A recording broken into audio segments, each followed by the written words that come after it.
since Madge and Bobby Rawlinson pulled up roots and were arrested by the Parks Department. The mandrake screamed. Jeremy Sphincter has sailed for Australia after the poultry scare. We won't mention him again. Old Mr. Trelawney stays on at the farm, now a broken man and an incurable alcoholic.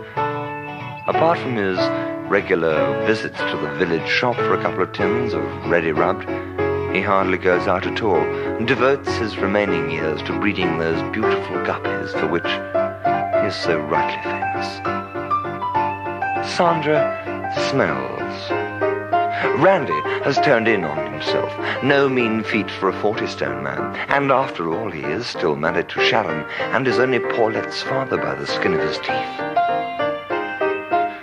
Poor Rosemary has her hands full at Rawlinson End, trying to bring up Timothy and Letitia, now at that difficult age when they start asking questions and wanking. Meanwhile, Aubrey and Maureen Rawlinson have gone to the old house, convinced that there they will find something to prove Roger's birthright, but unaware that Paul Maynard is hiding in the priest hole. Now, read on.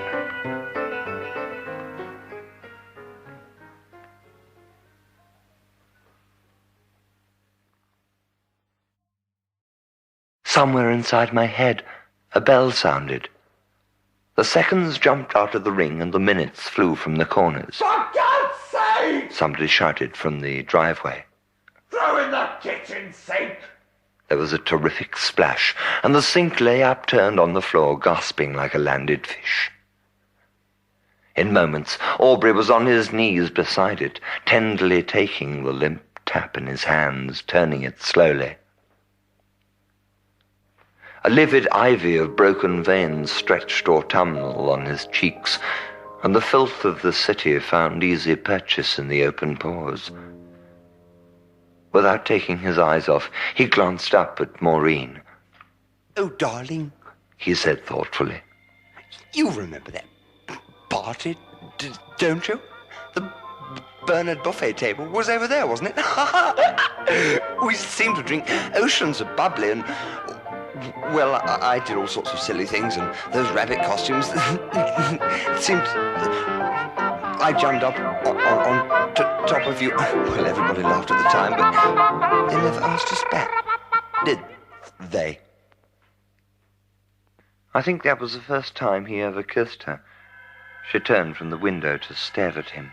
He looks so sinister in that corset, and yet he can be so nice. She noticed the bags and thin etched lines around his eyes, and the way his jowls hung down over his rumpled collar. He was breathing heavily from the effort of getting up, and stood there stuffing his stomach back into his belt. It was hard to believe he was still only 26. I could sense the tension in her body, in that old room. The air crackled with it, in that old room, part panelled and part papered with a curious pre-war design of faces, and if you half closed your eyes, they seemed to form roses of great vulgarity. That old room that had known so many joys, the laughter of children, and seen so many tragedies, and watched generations of Rawlinsons and Maynards pass on. The stuttering candle traced leering phantoms on the walls. It was almost as if old Sir Henry and that dreadful American woman were still there. She could see them now. Mrs. Radcliffe still at table, straight-backed and cadaverous, poised over her sherry like a mantis, and bucolic, jolly old Sir Henry toying with his brandy, legs well apart, coat-tails thrown up in front of the fire, expounding his interminable exploits before the blaze. You see, the natives had it in their noddles that if a chap's soul was pure, then the snake bite wouldn't harm him. Poor old Hargreaves died almost immediately. Horrible agony. But I was going to tell you something about the big fella. You see, Bunny and I went off into the bush after him. Did we find him? By God, we found him. I could see the rascal's eyes gleaming like coals. Then he was coming at me through the undergrowth, big as a tank, and a pair of tusks on him sharp as sickles. You've probably seen him up in the study, use them for defacing Reader's Digest these days.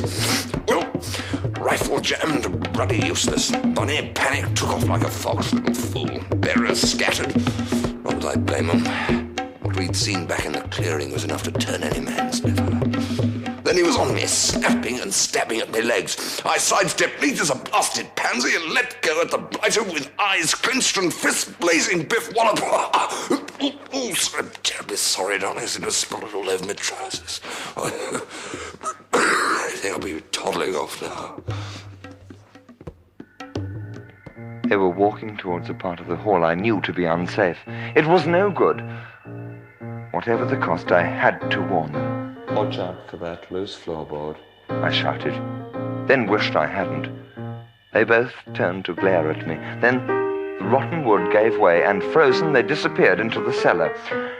With an agility that surprised me, I sprang from my hiding place and peered into the hole.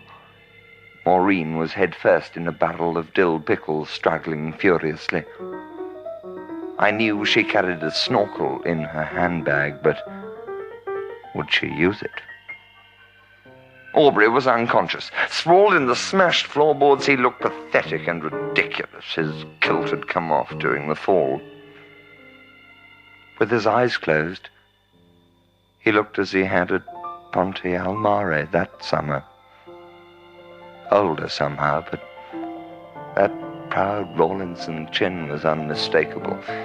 And the cheekbones, a little higher than his mother's, they appeared as twin humps on the top of his head. The calendar pages peeled and blew away. The terrible memories started flooding back.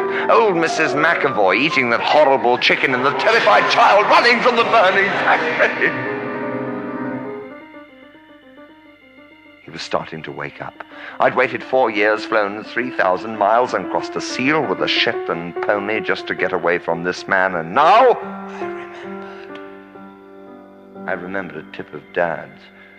The old boy had a thing about wasps and always wore bicycle clips while mowing the lawn. This seemed to keep a lot of them out, but would it be useful?